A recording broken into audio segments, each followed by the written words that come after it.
Hola queridos amigos de Entre Puntos. Amigos, hoy trataremos el tema sobre vivienda, hábitat y desigualdad en América Latina y el Caribe, basándonos en el Informe Regional de Desarrollo Humano 2021 del PNUD, del Programa de Naciones Unidas para el Desarrollo. Bueno, sabemos que trabaja para contribuir en la erradicación de la pobreza y la reducción de la desigualdad. Este informe estudia los contrastes económicos en América Latina y el Caribe que influyen en su desarrollo, en su baja productividad y la vulnerabilidad. Se enfoca en plantear el problema, saber por qué pasan las cosas y qué piensan las personas sobre la desigualdad y sus respuestas sobre las políticas públicas. También cómo está concentrado el poder económico y político y cuáles son los vínculos entre violencia, desigualdad y productividad. Y por supuesto, qué tan eficaces han sido las políticas de protección social. Para entender este tema y traerlo al presente y contextualizarlo, nos acompaña hoy el sociólogo dominicano Wilfredo Lozano, quien tiene estudios doctorales en ciencias sociales en el Colegio de México. Fue el primer fundador del programa dominicano de la Facultad Latinoamericana de Ciencias Sociales Flaxo y fundador y director del Centro de Investigaciones y Estudios Sociales CIES de la Universidad Iberoamericana de Santo Domingo. Ha sido profesor en diversas universidades nacionales e internacionales, ha escrito 14 libros y ha recibido distintos premios por su trabajo. Con Wilfredo, pues me gustaría analizar estos estudios que él conoce muy bien, trayéndolos al presente y explorando cómo cambiaría la región de América Latina y el Caribe con los nuevos cambios globales y geopolíticos y si este momento constituye un punto de inflexión significativo para la región y, por supuesto, qué significa todo esto para la República Dominicana. Hoy la humanidad atraviesa una transformación profunda impulsada por una serie de factores interconectados que están redefiniendo nuestras sociedades y economías. Uno de los factores es la reconfiguración geopolítica, marcada por tensiones crecientes entre las potencias como Estados Unidos, Rusia y China, que todos estamos viendo, y esto está generando nuevos equilibrios de poder y alianzas estratégicas. A esto se suman los avances tecnológicos y la revolución digital que han cambiado la manera en que trabajamos, en que nos educamos e incluso en cómo nos relacionamos. También la pandemia del COVID-19 y los conflictos internacionales recientes han alterado drásticamente la economía global, impactando las cadenas de suministro, los mercados financieros y países inclusive como Alemania, una potencia, ha tenido que replantear su modelo económico debido a su dependencia en el suministro de combustibles rusos, lo que ha reavivado debates sobre políticas energéticas y seguridad. Mientras tanto, el resurgimiento de los nacionalismos y populismos en distintas regiones del mundo ha polarizado las poblaciones. Esto es peligroso y ha generado incertidumbre en el rumbo político y económico de muchas naciones. En este contexto global, América Latina y el Caribe pues enfrentan desafíos particulares en torno a la vivienda, al hábitat, a la desigualdad. Bueno, un informe reciente de la UNESCO destaca cómo la pandemia precisamente profundizó desigualdades estructurales de la región, afectando el acceso a la educación, al empleo, a la conectividad digital. Además, el crecimiento urbano desorganizado, la especulación inmobiliaria y la falta de planificación territorial continúan afectando la calidad de vida de millones de personas. Entonces nos preguntamos, ¿cuál es el impacto real de estos cambios en la vida cotidiana de los latinoamericanos? ¿Cómo se puede enfrentar la creciente desigualdad en el acceso a la vivienda digna? ¿Qué papel juegan las políticas públicas y la inversión privada en la solución de estos problemas? Pues para analizar estos desafíos y oportunidades, hoy tenemos un invitado muy especial que es Wilfredo Lozano y él nos ayudará a comprender mejor este panorama y a reflexionar sobre posibles caminos a seguir. Bienvenido, Wilfredo. Gracias, Mónica, por invitarme.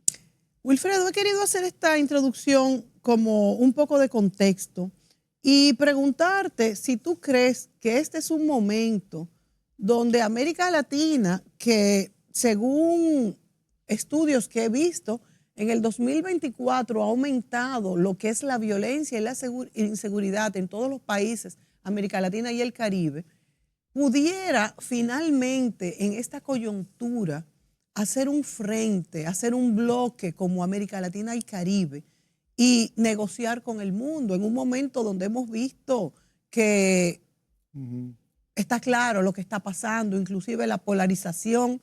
Donald Trump, con sus virtudes y defectos, está llevando al mundo a una polarización mucho mayor que la que había. Y esto es peligroso. Y nosotros, como América Latina, Europa se supone que se ha acercado, también se ha acercado China, se ha acercado el mismo Estados Unidos. Estamos en un momento donde pudiéramos unirnos como bloques. Tenemos muchas similitudes en América Latina, mucho más que en Europa, por ejemplo, aunque tenemos más desigualdad. Pero nosotros como Caribe nunca hemos podido ser parte del CARICOM, por ejemplo.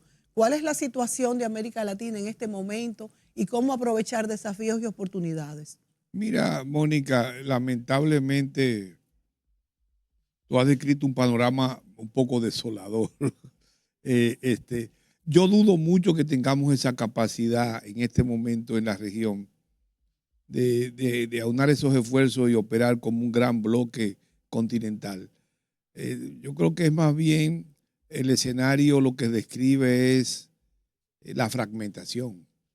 Yo te diría que habría que distinguir, en primer lugar, en el cono sur hay un esfuerzo que con sus altas y sus bajas ha tenido ciertos éxitos. Me refiero al Mercosur, aunque está un poco caído con la subida de Bolsonaro, ahora la llegada de nuevo al poder del PT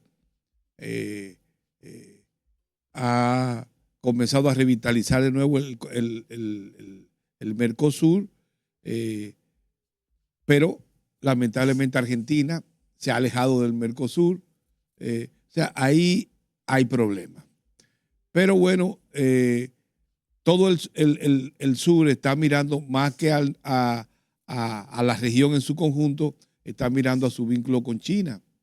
Ese es un punto que, y bueno, con quien más comercia Argentina hoy no es con Estados Unidos, es con la China. Y Brasil también.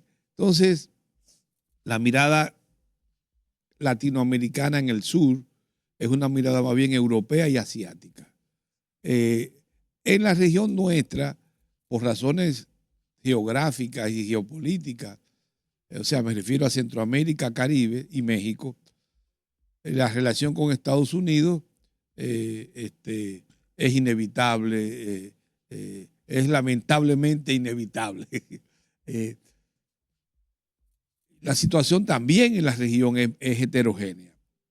En el Caribe, yo creo que CARICOM ha hecho esfuerzos interesantes y de alguna manera operan como bloque, pero allí en el Caribe lo que estamos viendo es, de un lado, en nuestra isla hay una situación muy delicada con la crisis de Haití.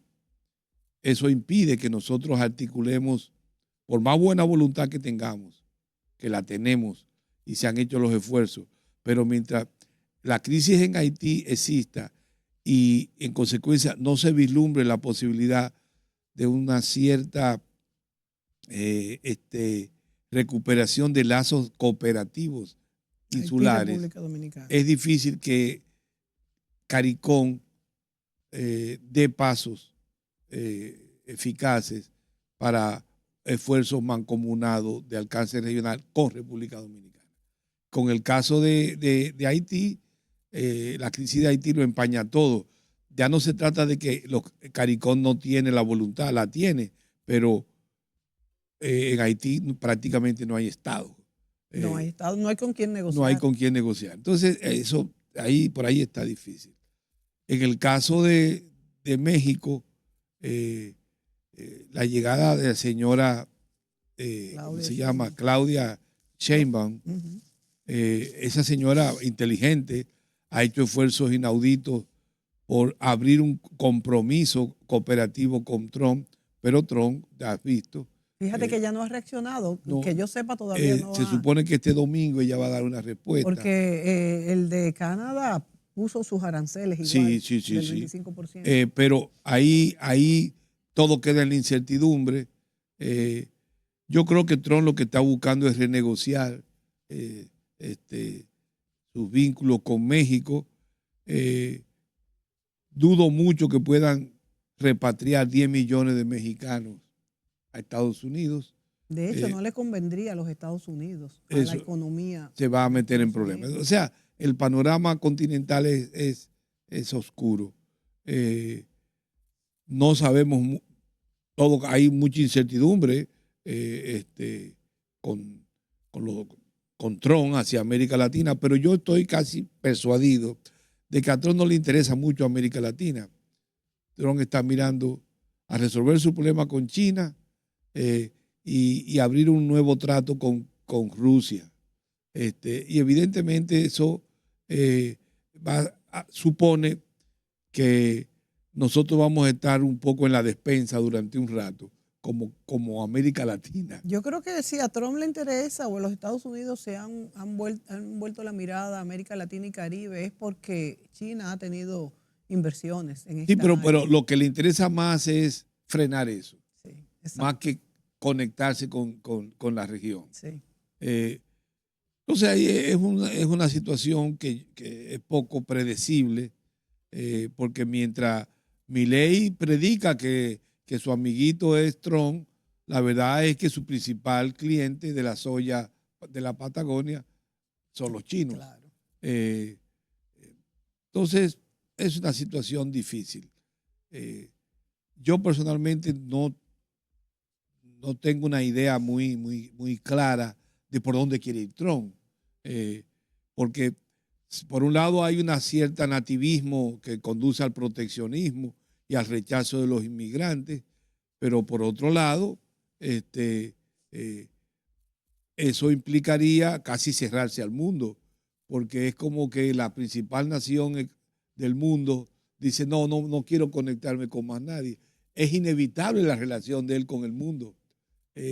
Eso y la nación que ha proclamado todo el tiempo la globalización. Exactamente. Entonces, pero además que objetivamente es casi imposible a los americanos. A los americanos les va a salir muy caro es cerrarse al mundo, porque con estos impuestos, por ejemplo, del 25% para la entrada de mercancía, la inflación se puede disparar. Pero eso lo ha planteado la señora Sheinbaum. Sí. Ha dicho que, bueno, si lo que andamos buscando es ese aislamiento, bueno, pues el mundo va a recomponer sus relaciones y de repente el aislacionismo americano le va a salir más cara la sal que el chivo. De hecho, Wilfredo, hemos visto cómo los mercados bursátiles han bajado tremendamente. O sea, hay mucha incertidumbre. Es la incertidumbre. Sí, hay mucha o sea que yo creo que Trump debería de dar señales claras de hacia dónde va su objetivo en los próximos pocos meses, un mes. Pero lo que yo no veo claro son cuáles son sus objetivos. Bueno, yo no sé si él lo está haciendo por negociar y será un gran negociador. Él es un gran negociador, pero es incierto lo que está haciendo. Y es peligroso para la economía. Porque él no puede pretender, ¿cómo te digo? Forzar una paz en Ucrania, en este caso. En Ucrania. Los términos de esa paz no van a ser cualquier cosa. Eso implica concesiones territoriales a los rusos. Sí. Parte de la tierra rara ucraniana está en el territorio que están ocupando los rusos. ¿Cómo él se va a entender con los rusos en ese punto? O sea, es complicado. ¿Y quién va a parar a Putin una vez le den ese territorio de ir a ocupar Estonia, Lituania, avanzar hacia Polonia? Porque le ha salido demasiado bien si se da esto. Entonces es una cosa compleja. Y creo que fue desproporcionada la reacción contra Vladimir Zelensky, un hombre que ha sido muy valiente. Y yo te voy a decir algo, a mí no me simpatizaba mucho Zelensky, pero al ver esa humillación, y él se portó valiente. Pero muy valiente. es indignante lo que le hicieron y uno termina generando simpatía hacia Zelensky. ¿Sabes que eso ha pasado? Incluso yo creo que Donald Trump ha perdido adeptos también, aunque hay un público fuerte con él, pero a mí personalmente no me gustó, no pensé que él iba a hacer eso con un socio, porque mal que bien Zelensky es un socio, es un socio. Exacto, indudablemente. Entonces, es una situación realmente dificultosa. En el territorio nuestro, nosotros somos los que estamos mejor situados, pero aún así yo creo que hay que esperar con prudencia, porque si bien nuestra situación económica es buena, nuestro presidente lo ha hecho muy bien, tenemos un ritmo de crecimiento bastante estable, el más alto de toda la región. Inversión extranjera. Inversión extranjera muy bien valorados. Muy bien, sí. Pero si la cosa comienza a ponerse difícil, de que nos va a afectar el tema migratorio de alguna manera. Si la situación de los migrantes en Estados Unidos se endurece y eso todo marcha hacia eso, eso va a debilitar nuestras capacidades de recibir remesas. O sea, a mí me preocupa eso, aunque el gobierno ha manejado con mucha inteligencia ese tema. Sí. Es un punto preocupante, a mí me parece. Wilfredo, vámonos a los orígenes.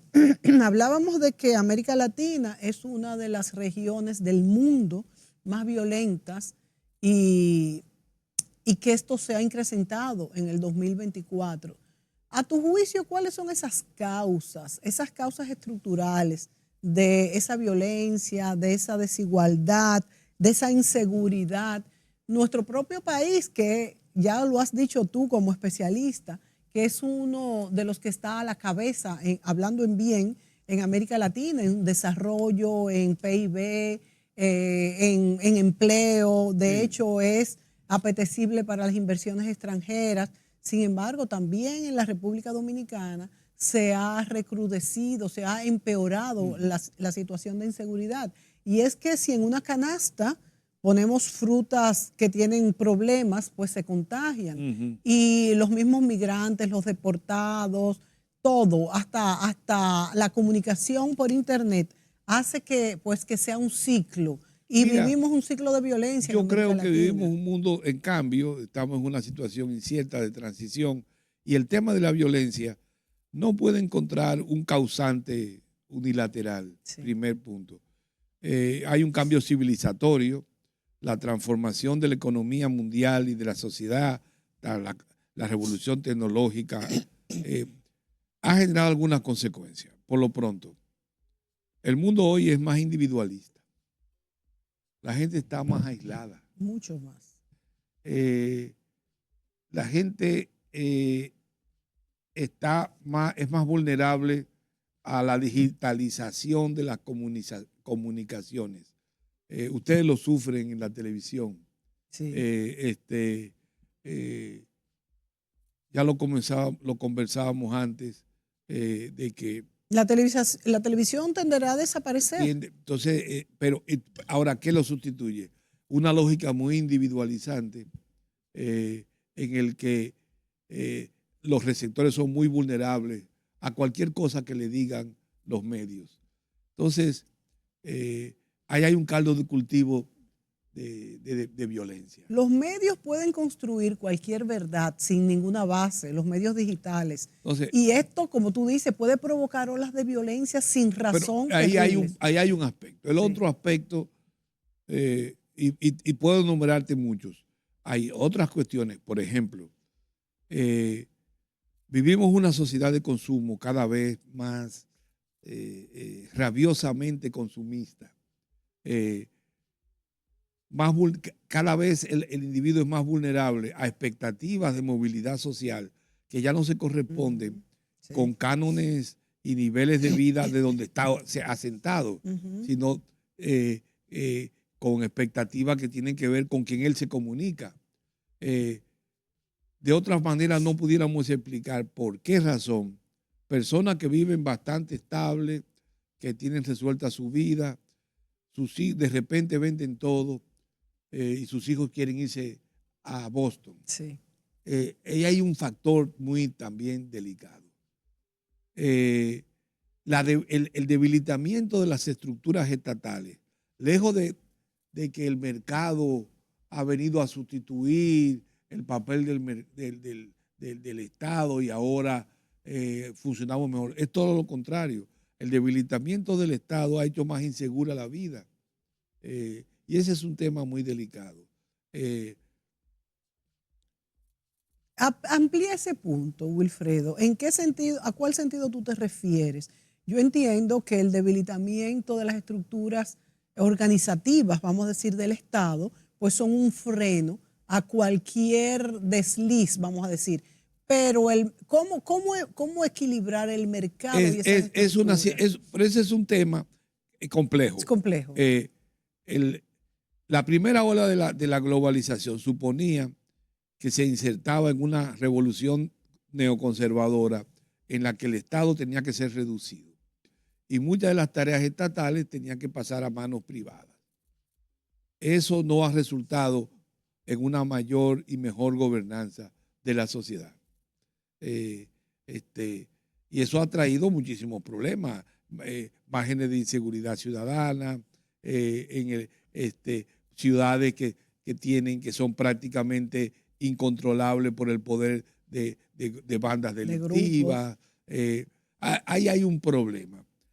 El achicamiento de la presencia estatal ha traído rangos de incertidumbre muy fuertes en la gobernanza global. Eso no quiere decir que yo estoy planteando que el Estado tiene que regresar al primer plano en el sentido de una presencia autoritaria. Pero evidentemente de que hay problemas con la gobernanza es un hecho. En cuarto lugar, hay transformaciones societales muy fuertes. Por ejemplo, esa lógica de la familia que se armó con la revolución industrial, poco a poco fue socavando los mecanismos de reproducción social que eran el estilo tradicional de la sociedad victoriana en el que había un papá, una mamá, uno o dos hijos. No, eso se ha destruido. Hoy día vivimos un mundo distinto. Hay una revolución sexual, la definición de las preferencias sexuales, ha abierto la idea del género a que ya no me identifico forzosamente con que yo soy hombre por género, pero en mi preferencia soy mujer. Entonces eso ha traído un problema muy serio. Entre otras cosas, hay un cambio de paradigma en ese sentido. Cantidad de hogares están dirigidos por mujeres, sí, que son independientes. Cantidad de hogares son los padres son de un solo sexo, o mujeres u hombres. Cantidad de hogares son individuales, un solo individuo vive solo. Sí. A lo que se suma problemas sociodemográficos. En España la gente se está poniendo vieja. En Japón hay un serio problema de relevo generacional. Entonces, todo esto. Aquí ya comenzamos, pequeñito, pero lo comenzamos a tenerlo. O sea, todo esto, a eso tú le sumas la presencia del delito transnacional. Así como estos países, nuestros países, se han globalizado, así como las sociedades se han hecho transnacionales, así como nos hemos interconectado, el delito también lo ha hecho. Se ha transnacionalizado, las bandas son profesionales, son transnacionales, y todo eso genera una gran incertidumbre, y estoy tratando de responder la pregunta de la violencia. Sí. Entonces, no podemos acusar a los migrantes, como lo hace Trump, de que ellos son los violentos. Si te pones a ver, los migrantes representan todavía una proporción pequeñísima de la población en los principales países receptores. Y no es cierto que ellos son por definición delincuentes. Si algo son por definición, es que son trabajadores. Definitivamente, si nos vamos, por ejemplo, al dominicano en Nueva York, son trabajadores. Boston, De hecho, hacen trabajos que no hacen aquí en la República Dominicana. Entiendo que la migración debe ser organizada. En esto No, estamos eso, totalmente ese es de acuerdo. otro problema, el de la gobernanza claro, migratoria. claro. Y Que eso hay muchísima traído, corrupción. y eso ha traído, y el deterioro de ese Estado, el deterioro del nivel de vida de las clases medias, la caída de las funciones de protección social del Estado, ha traído reacciones en el que, entre otras, hay reacciones nacionalistas muy fuertes. Sí, muy fuerte. Entonces es un mundo muy incierto y las tendencias no son claras en para dónde va el mundo.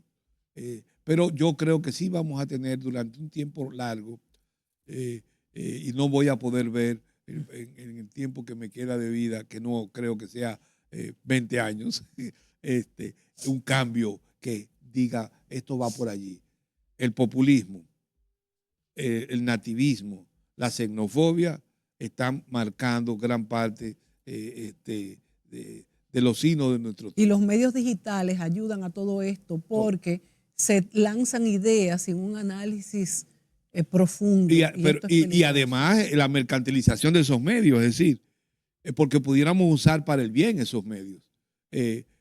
Ponte a pensar, esos medios digitales tan poderosos pudieran ayudar enormemente a que la gente tenga más cultura, más ciudadanía, una conciencia más crítica. Se hace, pero en una proporción muy pequeña. Una proporción muy pequeña. Pero eso tiene que ver con los que se benefician de eso. Wilfredo, a dos cosas quisiera volver. Cuando tú hablas de un estado pequeño o un estado grande, me preocupa, y eso lo arroja el informe del PNUD sobre la transparencia y la corrupción. América Latina es quizás no sé cómo estará en comparación con África y con Medio Oriente, pero según el PNUD es una de las regiones, si no la más corrupta en cuanto a la administración de fondos públicos. Así es. Incluso aquí mismo, que somos un país que encabeza la lista en cuanto a la prosperidad y el desarrollo de la productividad, hay mucha corrupción. Pero nosotros hemos ido mejorando notablemente. Mucho. Hemos mejorado notablemente. Hemos avanzado muchísimo en estos